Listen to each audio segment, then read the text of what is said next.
Good evening and welcome to the news now at 10 o'clock. I'm WTOC's Danielle Lewan. We have a lot of news to bring you tonight and also more on the news at 11 o'clock on our televised newscast. We are the CBS station here in Savannah, Georgia.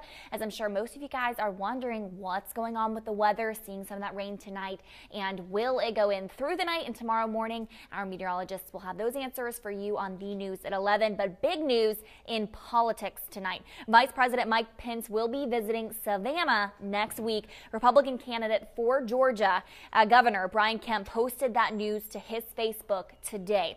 Pence will headline 3 rallies for Kemp in Dalton, Grovetown, and Savannah on November 1st.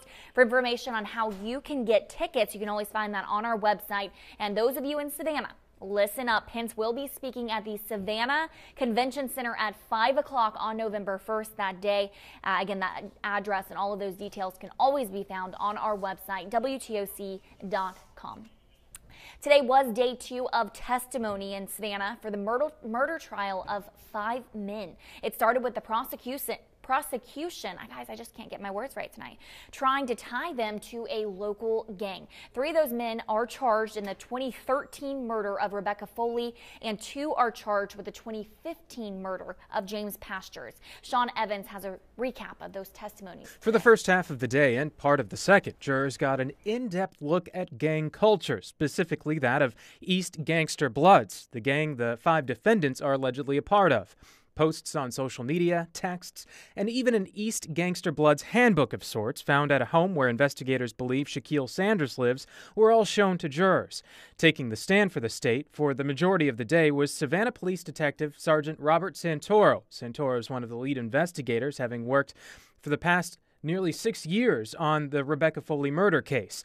When attorneys for the defendants were allowed to cross-examine, some questioned how wearing certain colors or showing hand signs proved gang involvement. Those alone, the detective testified, normally wouldn't. I wouldn't, sit here and tell you that just because somebody has a T-shirt on, they're in a gang and they're committing crimes. You have to look at the entire picture of what's going on.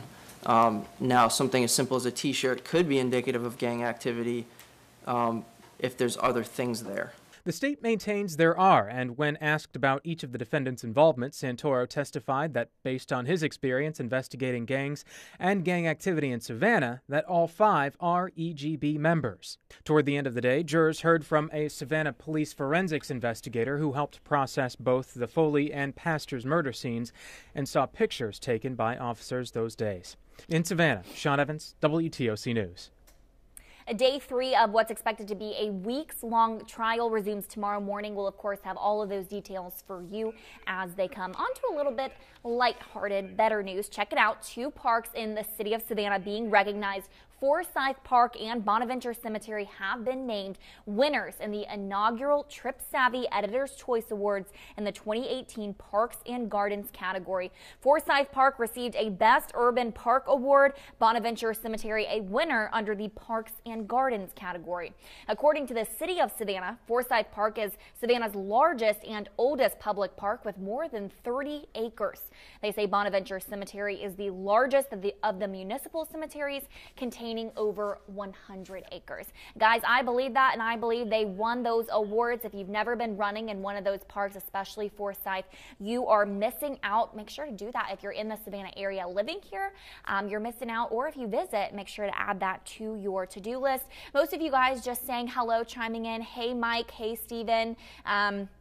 Steven saying life behind bars is what he needs. That was as far as the testimony and murder trial that's going on this week. Again, Sean Evans has been taking a deep dive into that all week, and I'm sure he'll have much more updates for you tomorrow as well. Don't forget to join us tonight on The News at 11 with WTOC's Bright Gadsway and myself. We'll be following a very popular story that we brought to you earlier this week after a Richmond Hill doctor was arrested for not having a license for over a year. She doesn't just face those charges right now. And the big problem today is we are having patients call us and reach out saying they're worried they're not going to be able to get their medicine any longer. Law enforcement has given local pharmacies the right to not prescribe any prescriptions coming from that doctor. That's Dr. Amy Pearson out of Richmond Hill. I've been digging into this all day, speaking with the DEA, the Chatham Narcotics Team, the U.S. Attorney's Office, and tonight I'll give you much more details on where that case stands and if you're a patient of Dr. Pearson, what you can do next. Again, all of that tonight on the news at 11. But for now, it looks like we are out of questions, so I hope all of you guys have a great rest of your night, and we'll see you at 11.